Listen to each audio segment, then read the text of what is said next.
Hello runners, आज हम करते हैं एक्सपेंडिचर मेथड से न्यूमेरिकल। पहले एक्सपेंडिचर मेथड क्या होता है। एक्सपेंडिचर मेथड से नेशनल इनकम कैसे कैलकुलेट करते हैं। जो गवर्नमेंट एक्सपेंड करती है sum of all spending of a final goods and services, ठीक है। तो फाइनल गुड एंड सर्विसेज पे जो within an economy during a specific time period usually 1 year, ठीक है। तो एक साल के अंदर जितना भी गवर्नमेंट एक्सपेंड करती है सारे फैक्टर्स पर, ठीक है, ऑल सर्विसेज एंड गुड्स पर, फाइनल गुड्स पर, तो उसे हम बोलते हैं एक्सपेंडिचर मेथड। फॉर्मूला क्या है। सबसे पहले हम private final consumption expenditure, government final consumption, gross domestic capital formation, net export. इससे हम क्या निकाल लेते हैं, gross domestic product at market price यानी कि जीडीपी एट एमपी। फिर इसमें से डेप्रिसिएशन प्लस एनआईटी माइनस कर देंगे तो हमारा निकल आता है domestic income, NDP at FC. फिर इससे हम अगर इसमें एनएफआई जोड़ दें तो हमारा निकल आता है नेशनल इनकम एट एनएनपी।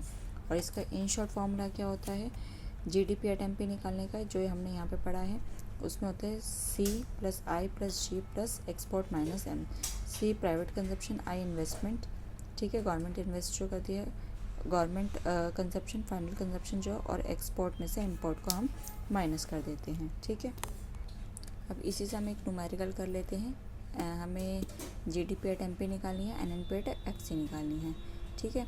तो गिवन आइटम्स के final private final consumption expenditure कितना दिया है 1200 करोड़ यानी 1200 करोड़।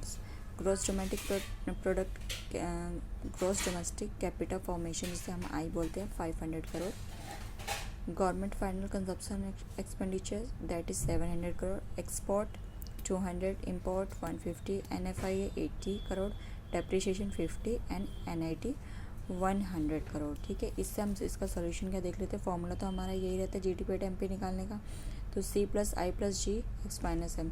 सी प्राइवेट कंजप्शन जो था, आई इन्वेस्टमेंट कितना था 500, यहाँ पे दे रखा है ना, गवर्नमेंट कैपिटल फॉर्मेशन से इनकम होगी। और जी हमारा कंजप्शन, गवर्नमेंट कंजप्शन दे रखा है हमारे 700 crore, that is year. And export में से इंपोर्ट माइनस करेंगे 200 में से 150, तो हमारा टोटल सम अप कितना आता है 2450 करोड़। फिर हम इससे जब हमारे पास जीडीपी एट एमपी आ जाता है तब उससे हम एनडीपी एट एमसी निकाल लेते हैं, एनडीपी एट एमपी निकाल लेते हैं। तो जीडीपी एट एमपी से जीडीपी एट एमपी ग्रॉस और नेट का जो डिफरेंस है वो माइनस डेप्रिसिएशन है।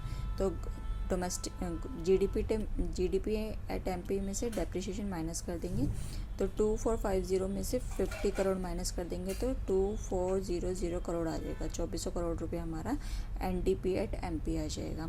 अब एनडीपी एट एमपी आ गया तो उससे हमारा नेशनल इनकम कैलकुलेट करना ईजी हो जाएगा। तो हम एनएनपी एट एफसी निकाल लेंगे। हमारे पास एनडीपी एट एमपी है तो माइनस एनआईटी प्लस एनएफआई है, ठीक है। तो हमें एक यहाँ पे और देख लेते हैं। एनडीपी एट एमपी दिया हुआ है और एनएनपी एट एफसी हमने लास्ट वीडियो में भी कवर करे थे ये वाले फॉर्मूले। तो जो दिया है, जो गिवन है उसे ऊपर और जो निकालना है उसे नीचे रखते हैं। तो नेट से नेट है, ठीक है, एन दोनों में सेम है तो कुछ नहीं होगा। डी से एन बनानी है यानी डोमेस्टिक से नेशनल बनाना है तो प्लस एनएफआई कर देंगे, ठीक है। और पीपी तो कांस्टेंट ही रहता है। और मार्केट प्राइस से फैक्टर कॉस्ट का जो डिफरेंस होता है प्लस एनआईटी होता है, ठीक है। तो उसमें हमने यहाँ पे माइनस एनआईटी होता है, यहाँ पे माइनस करना था, माइनस का निशान नहीं लगाया मैंने। तो यहाँ पे हमने कर लिया NDP at FC minus NIT और प्लस एनएफआई है। तो इनकी वैल्यू लिख देंगे 2400 करोड़। एनआईटी हमारा 80 करोड़ है, 100 करोड़ है। और एनएफआई कितना है 80।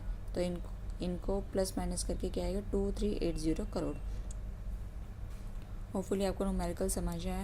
कुछ ना समझ आए तो कमेंट कर सकते हैं। Thank you.